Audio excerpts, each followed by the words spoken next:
Welcome to the Everyday CPA channel, helping small business owners and families better manage their businesses and their families. This program will help you learn and adopt the strategies and tactics on business and family accounting and budgeting, credit management and improvement, and ways to build and grow savings to help you compete, win, and succeed, and hopefully live a happier, healthier life.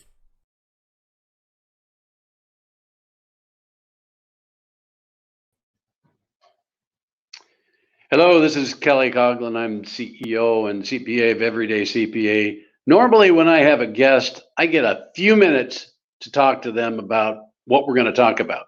Well, I had a few seconds to talk to my next guest. His name is Clay Clark. I've not met him, but my colleague Doug knows him quite well. We're both business guys, and we have a couple things in common. And he doesn't even know what those are yet, but I'm gonna spring it on him right when he gets to the meeting here. Bring him on. Hey, Clay. Hello. Hey, I'm honored that you guys would allow me to be on your show. Thank you for lowering your standards by several percentage points.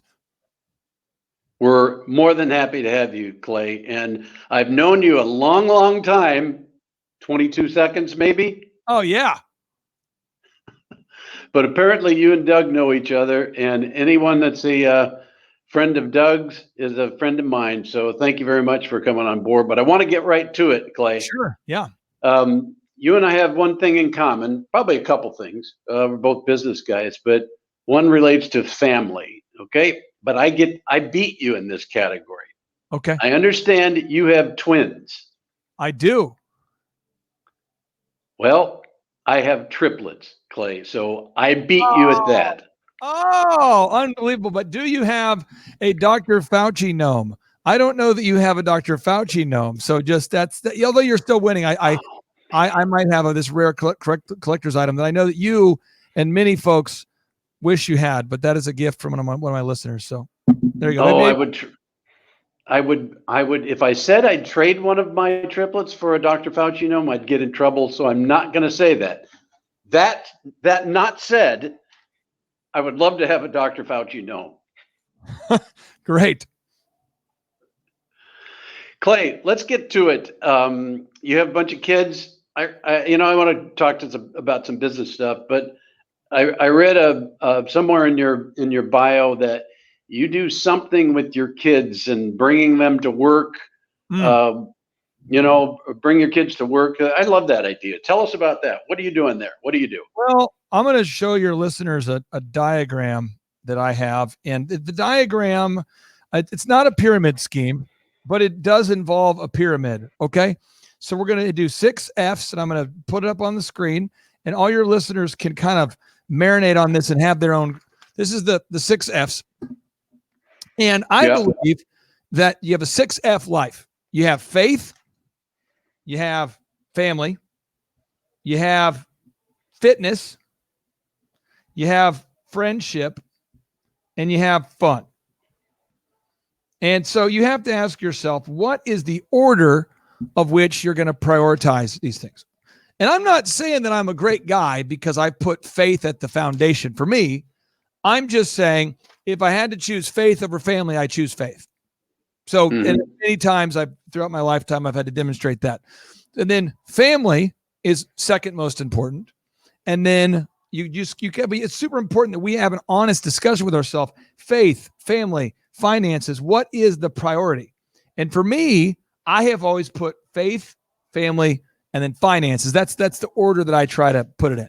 So the only reason that I run a business is I believe a business exists to serve the owner, and the owner exists to serve God. Another way to look at it is every day we have is a gift from God, and what we do with it is a gift to God. So I have that philosophy, and I know that for my family with the 5 kids, it's going to cost roughly about $90,000 a year for my family to just do what we do. About $90,000. You say, do it? What do you mean? I mean, you send the kids to camp, they go to school, you gotta, the stuff that kids do. My son needs, deodorant, right? We need shoes, we need clothes. It's about $90,000 a year.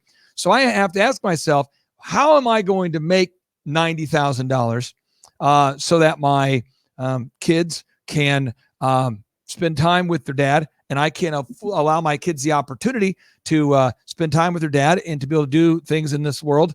And so I would just prefer to make $90,000 every 2 weeks as opposed to $90,000 every year, or $90,000 every couple years, or whatever. So I have just, I grew up really poor, and I thought to myself, what if I obsessed on the idea of not becoming poor? How does somebody become not poor? What can you do to become not poor? So at the age of 15, I began that quest, read all the books that I'm sure you've read as well. Think and Grow Rich by Napoleon Hill really changed my mindset. Rich Dad, Poor Dad taught me about the importance of investing in real estate. Read The Collapse of the Dollar, taught me the importance of buying gold and silver. And then I just, you can read these different books, and pretty soon I get to be 27 years old. I was Entrepreneur of the Year for the state of Oklahoma, the SBA Entrepreneur of the Year. I was the Oklahoma Young Entrepreneur of the Year for the city of Tulsa, for the Tulsa Chamber. I'm 26 years old. I have America's largest wedding DJ company, entertainment company, which I no longer own, called DJconnection.com. And we're doing 4,000 events a year, 80 events per weekend, doing weddings, entertainment, that kind of thing.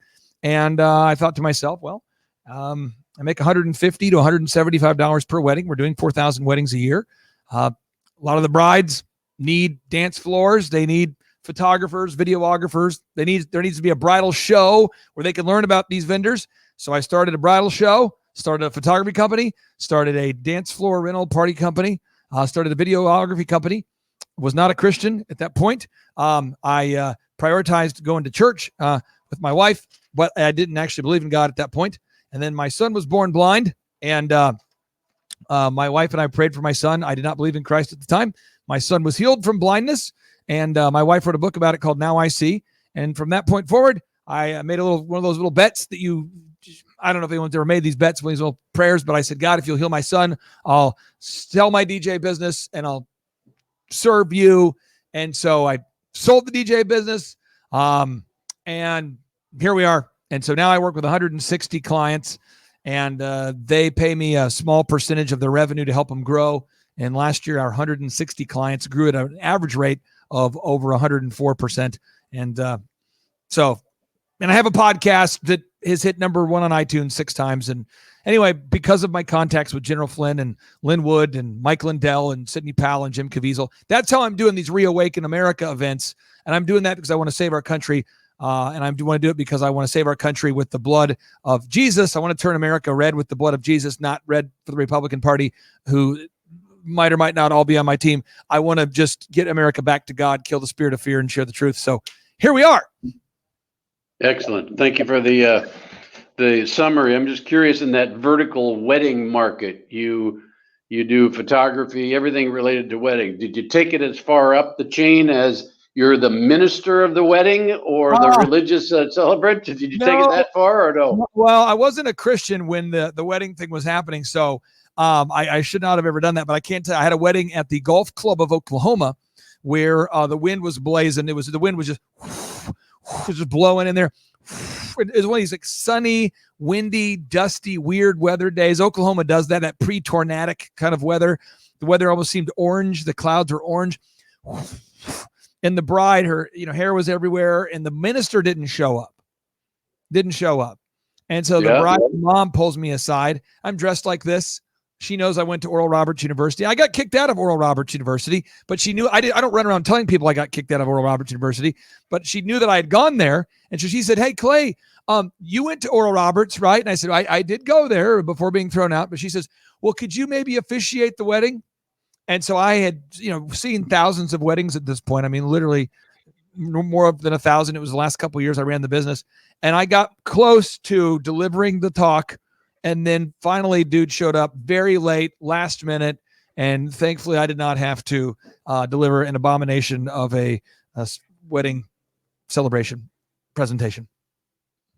Well, it must not have been a Catholic priest, because you said dude showed up. I don't think we can call priests dudes in the Catholic Church, but this was like a rent-a-pastor guy, where it's like, is this guy really a pastor? It's where some guy gets a degree online and 2 or 3 seconds to get that online ordination thing.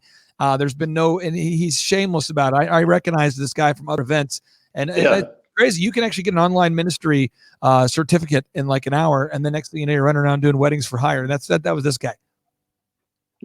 That's terrific. Let's talk about your clients. Sure. You say you've helped them, I think you said 104% growth? This year, yeah. This year. 2021, you're saying?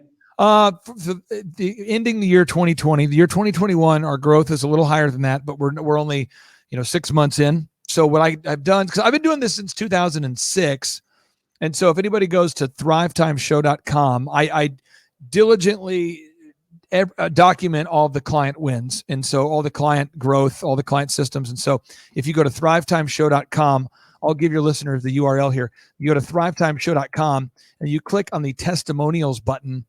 You can see those. And I only work with 160 clients because I don't really have any financial goals anymore. I just like to help those clients, and they require a large part of my brain. And so, but if you go to thrivetimeshow.com /does it work? So thrivetimeshow.com /does-it-work. Thrivetimeshow.com /does-it-work. You can see the clients talking about the various aspects of the business systems that I teach them. And what we do is we charge somebody $1,700 a month, so $1,700 per month. And then what they do is we teach them the systems, but then we actually do the photography, the videography, the web development, the search engine optimization, the pro forma enhancement, the sales workflow, the sales scripting, oftentimes the hiring and the firing. We do all that for them. And then I ask for a small percentage of the growth above a certain number. And so a good example would be if you go to pmhokc.com. He does outdoor living. He does outdoor living. He does outdoor lighting. He does fire pits, hot tubs. He used to do $50,000 a month at pmhokc.com, and now he does $400,000 a week. So a $1.6 million a month as opposed to $50,000 a month. That's just one of them. Okay, so distill it down into take representative clients. I don't want names, but take as a kind of a typical client. They hire you. What are you offering? It's a revenue play, right? You're helping them with revenues. Right? Okay, let me just walk you through. So, and I'm only going to mention the names, Kelly, of clients that have given me permission, because they come to my conferences sometimes and talk about it. So yeah, I don't care about your names. I'm just interested in knowing, what do you do for them? You grow revenues, correct?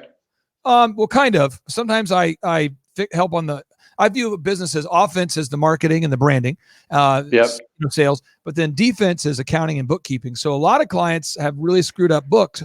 And so I'd say 70% of my clients, they hire me to fix their books. And then we start there. So, but I'm just giving you an example so people can verify this is a real person. If it goes to tiptopcanine.com, this was a couple. They trained dogs. They trained a lot of dogs, lots of dogs, lots of dogs. And they had, I think, a dozen dogs living in their home. There was a home-based business. He had been training dogs for over 10 years. And so I'll walk you through, and I wrote this down so that way your listeners could see what we did. The first step we did is we optimized their Google Maps, their YouTube, their Facebook, their Twitter, their website, their hosting. Then we made the site canonically compliant, ranked them top in Google, put the HTTPS encryption on the site, created an About Us video that converts more deals. Then we created a testimonial regimen where every time that we wow a client, we get a testimonial. So we called their former clients, got testimonials. That way, when you look them up, you can see testimonials from happy clients. Then we launched retargeting ads. So we baked it into the system that every time we work with a client, we get a review on video and on Google.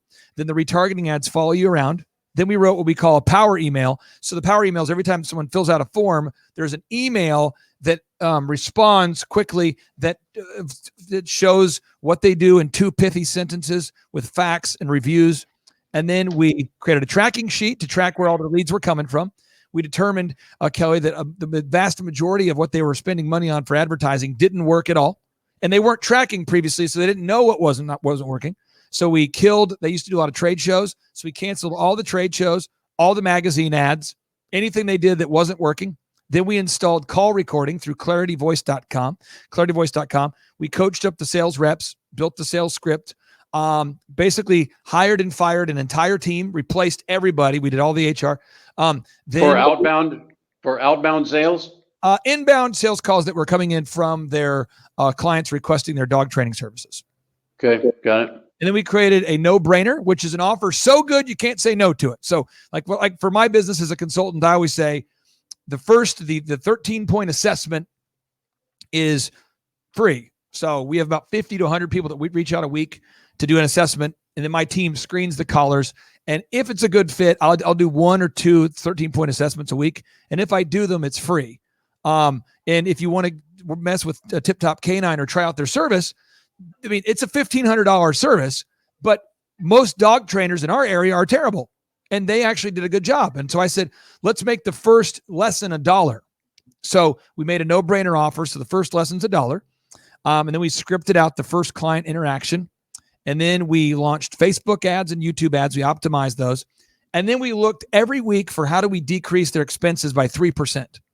And we did that for about a dozen weeks or so. So we cut expenses by around 20 or 30%. Their operating expenses, expenses or their marketing expenses? Operating. Okay. Yep. There wasn't any merit-based pay. So if the phone rang and someone answered the phone, you know, boop, boop, boop, boop, boop. Thank you for calling Tip Top Canine. How can I help you?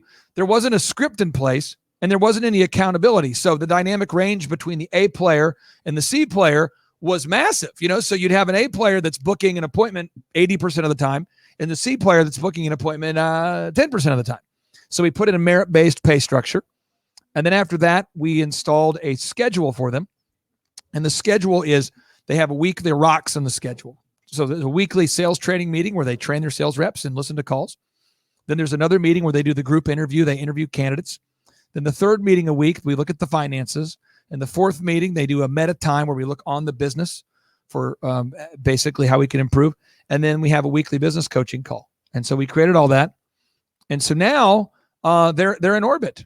And then I helped them write a franchise disclosure document and get everything audited and documented. And now they're selling franchises. And then I get a small percentage of that. And that's how I did it. So how much of that is replicatable? You didn't know anything about the doggy care business, right? How much of that's replicatable to other industries? Well, okay. Like today, there was a guy who scheduled a 13-point assessment.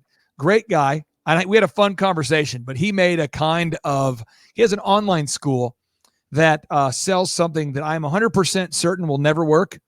And so I let him know, I think what you have is an art. And it's remarkable that some people will pay for you to see that art, but I don't think it's scalable. So I'm not a good fit for you. And then we had another guy that made organic Parmesan vegan cheese last week. Not a good fit. But as far as replicatable stuff, we just started working with a lady this week who, where is it? Here she is. This lady, let me pull it up here real quick. Okay. She has an apparel company that is super scalable. So I'm working with her. Grillblazer.com. That's one of my clients. He went from no revenue to about 80,000 a week right now. Grill Blazer, that's very replicatable. So my job when I do my assessments is I just try to figure out, is this client something? Entrepreneurship to me is how I look at it is this. There's 4 steps to it. You have find a problem, solve it, sell the solution, nail it, and scale it. So if there is a problem that the client can actually, if there is a real problem and you can actually solve it, and then if people will actually buy it, then I'll nail it and scale it. So just being very clear, the company's called tiptopcanine.com. I don't own a dog. I don't like dogs. I don't want a dog. I know nothing about dogs. And another business I'm involved in is called Elephant in the Room. It's a haircut chain. And you can probably tell by my hair. I don't really care about my hair. I don't like expensive, nice, bougie country club experience. I just want to get in and get out. But yet I started a men's grooming lounge that is bougie and that is a country club for men's hair called Elephant in the Room. And we have 5 locations. And I am not a licensed hair guy. I have no interest in hair. and we do really well. So I again, my partner and I, between he and I, there are 17 companies that we own, and they range from the auto auction to the optometry to outdoor living to dog training to carpet cleaning. All these different businesses we have ownership in or partnership in, and we have no knowledge of any of those industries that we work in, except my partner, Dr. Z, does know something about optometry, but he never sees patients. Okay, so part of your revenue model for your business is to get some sort of equity stake in it. You take an equity stake in the overall enterprise, or just some sort of way to participate in the incremental revenue growth that you bring to it? I like percentage of gross revenue above where the person was stuck. So it gives an example. Yeah. With Randy, he was stuck at $50,000 a month with pmhokc.com, and now he's doing $400,000 a week. So I said, hey, above a certain threshold, could I get 2.5% there?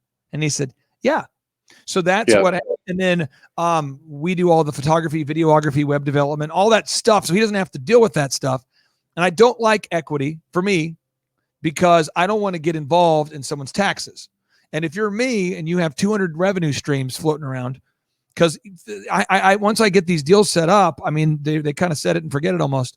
And then we have a conference every couple of months where they all come together and we meet each other. And I'm kind of the common denominator there. But I don't like to deal with equity, because if someone gets divorced or somebody, doesn't pay their taxes, I don't want to have to deal with that. Well, you don't have to worry about exit strategy and liquidity. You have a contract interest, not a security interest or an equity interest in it, right? So you get your money quarterly, I suppose, right? I get monthly. Right? I do monthly. Monthly, yeah, right. Okay, so a lot of what you talk about is kind of, I went to business school, and I probably should be ashamed to say that, because you say things like business school without the BS, right? So, but you sound like you've been to B school, Clay. So tell me, I mean, are you being a kind of a hypocritical here, double standard, or what? Oh, well, okay. I think that if we were going to go to Des Moines today, so let's just say we're in the car and we're going to Des Moines from Tulsa, the shortest and most direct route is to go north. That's how we would get there. It makes zero sense for me to go south for 4 consecutive years en route to going north. So what I see in my life a lot of times is people that come to my life, almost everybody, a dentist, a doctor, a lawyer, a business professional. They say, I have degrees. I have more degrees than a thermometer. I went to Baylor. I went to OU. These are regional schools I hear all the time. I went to Baylor. I went to ORU. I went to TU. I went to ORU, and I don't know how to make money. And I say, okay, Mr. Dentist, I will help you make lots of money, and I'll show you. And I give it all the systems away for free. They go to thrivetimeshow.com /free resources, thrivetimeshow.com /free resources. And it's all right there. But I just personally found, and this is just me talking specifically about Oral Roberts University, St. Cloud State University, Oklahoma State University, and any university that I've ever been a part of. I think they're a complete waste of time. For any school, those particular schools, I'm naming them specifically because I have wasted my time at those schools. So, but I do read books about how to grow businesses that are very specific and actionable. So I have read The Service Profit Chain, which is written by Harvard, which is a very valuable series of case studies. It's very valuable. I have read Purple Cow by Seth Godin for marketing.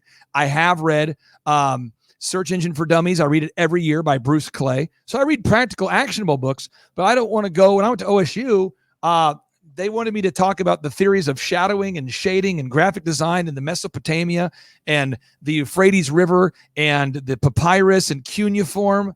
And I never use any of that stuff. And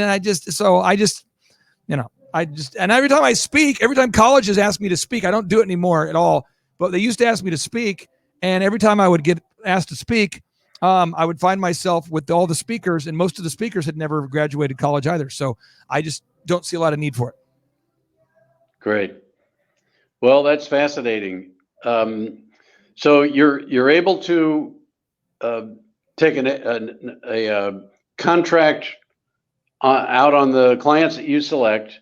Are you fairly selective about who you take on as a client then? Yeah, this will irritate some of your clients, or some of your listeners. I'm sorry, but this is I'm answering your questions very directly, and I just want to make sure we get that. I only work with Christian clients. Yeah. All right. Fair That's enough. what I do. And it's because my a lot of my teaching that I would give a client would be analogous to Bible. So my worldview is always that way. So as an example, I would say, if to a client, it says in the Bible, Proverbs 10:4, God blesses the hand of the diligent and punishes the hand of the slackard. So I'm going to put in merit-based pay. I don't do tenure-based. It's very merit-based. That's how I view the world. I'm very into that merit-based stuff. I'm also very much into the Exodus and Genesis concept of work 6 days and rest on the seventh. So all my businesses are closed on Sunday. I just have like a certain philosophy that I try to get into, because I'm really not interested in the business at all. I'm interested in optimizing the client's life. And so another client I work with, his name is Roy. He ran a company called thegarageba.com. And thegarageba.com is it's a wonderful automotive repair shop, and it's a neat place. But the bigger story that your listeners need to know is that Roy's a father. He's a wonderful guy, and his son died in a freak skateboarding accident. And when his son died at the age of 18 or 19, Roy found himself going, man, I spend all of my time repairing mufflers and fixing cars. I kind of want to recalibrate how I live my life. He wanted to spend more time with his surviving daughter and his family. And so what we did is we optimized his schedule. And so now Roy, who runs the company called thegarageba.com, true story, he literally works Monday through Thursday, and every Friday he flies to California with his wife. And he and Jill the Thrill, his wife, they actually participate in their local church, but their local church is not in Tulsa, it's in California.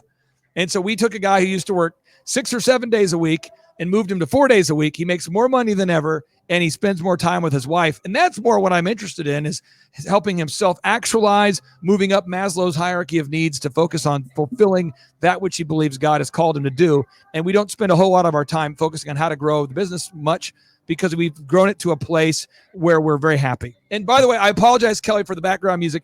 My building turns into a church every Thursday. I started a church, and that I'm not the pastor of, but every Thursday my building becomes a church. So that's what that music is. No worries. No worries. Okay, but Clay, I'm going to hold you to some of your positions here. So you referenced a client that I can't remember what industry it was, that you said didn't have a chance of surviving. That it was a terrible business model, right? Yeah. Okay. Now, will you not, assuming that they're a Christian, they meet that standard, you're probably not going to take that contract, because if you don't feel like there's going to be a good chance of growing the business, you're not going to waste time on that, right?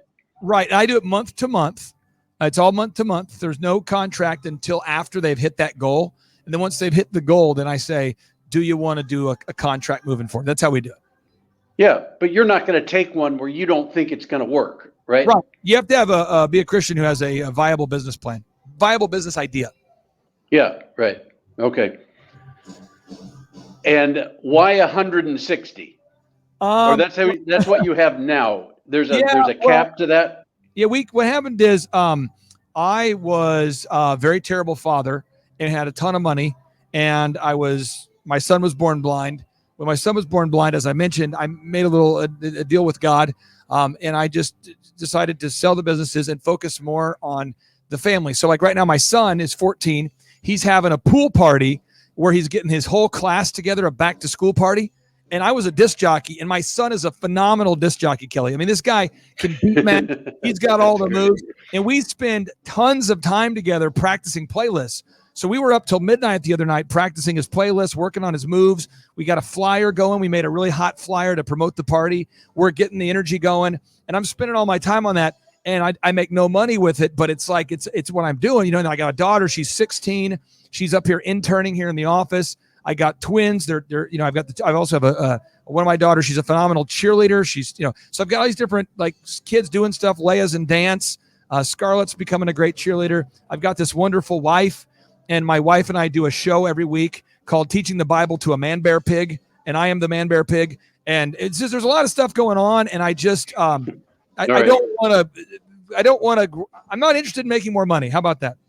Yeah, that makes sense. Okay, I want to pivot a little bit, and then we can wrap it up here. Sure.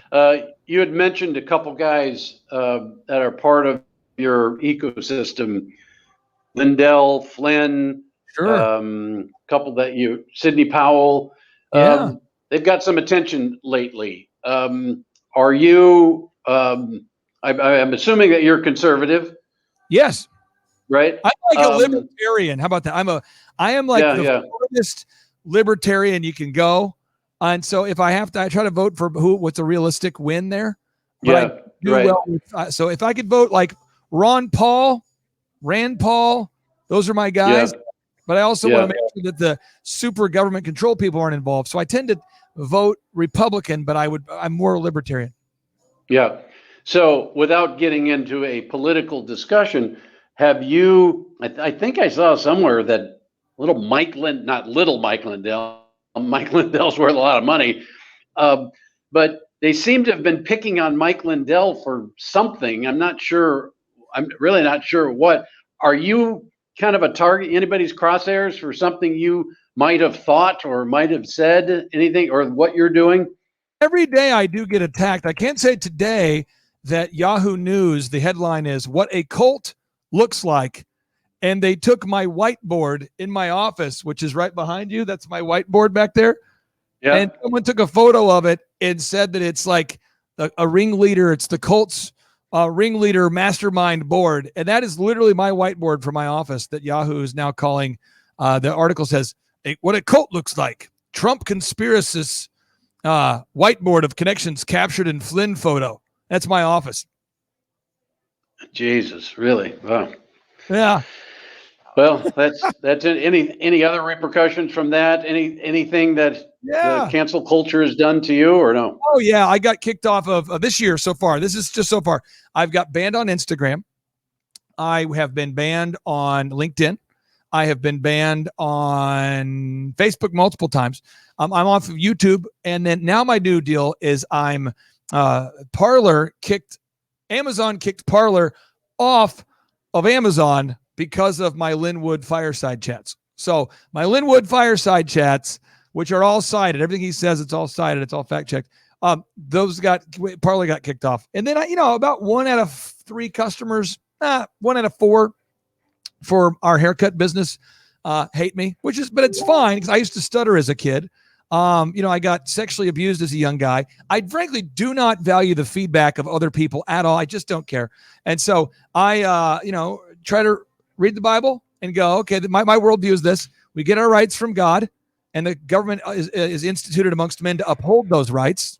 And so that's my worldview.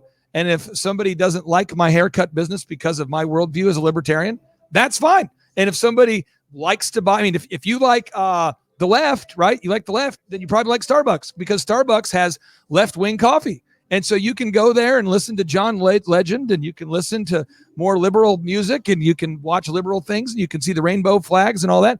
And if you want to go get, home goods in a conservative environment where you're listening to praise and worship music, you should probably go to Hobby Lobby. But the idea that we should cancel Starbucks or cancel Hobby Lobby doesn't make any sense. I think you should vote with your dollars. And if you don't like a person's worldview, just don't buy from them, including me.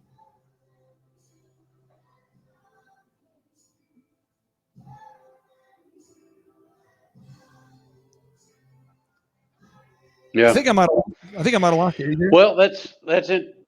That's interesting. It's a kind of a crazy environment we have. I just kind of focus on. I enjoy business. I enjoy working. I enjoy helping businesses in my way, and I don't really have time for all the other stuff, the political stuff. But if they do, then I guess whatever gets them going. Clay, I really did enjoy talking to you, and I look forward to talking to you again and tracking you. Now that I have you in my crosshairs, I'll be keeping an eye on what thrivetimeshow.com is doing. Yeah, and I will just say this as a parting note. Wolfgang Puck, John Maxwell, we've had a lot of these guests on our show, and I'm always interested in how do you find a problem, solve a problem, sell it, nail it, and scale it. And whenever the government has decided to encroach on people's ability to be open, that's why I decided to get involved.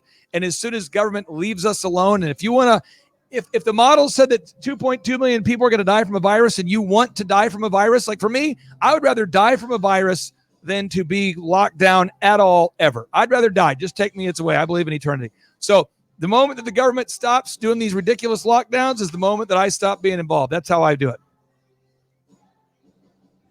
Yeah, right. I understand. Yeah, it makes total sense. Clay, thank you very much, and best of luck. Take care of those twins, and Yes. enjoy your son's party tonight or tomorrow night, I guess. And I'm glad he can see again. That's a nice story. Thanks for sharing that with us. No, thank you, Kelly. I really do appreciate you guys, and I hope you have a wonderful night. And again, thank you to all your listeners. Yeah. All right. Bye. Bye. Well, that was an interesting topic and an interesting interview. Very interesting model. The thing that I liked is find it, solve it, nail it, scale it. I kind of like that thing. Let's work on that. Thanks. Bye.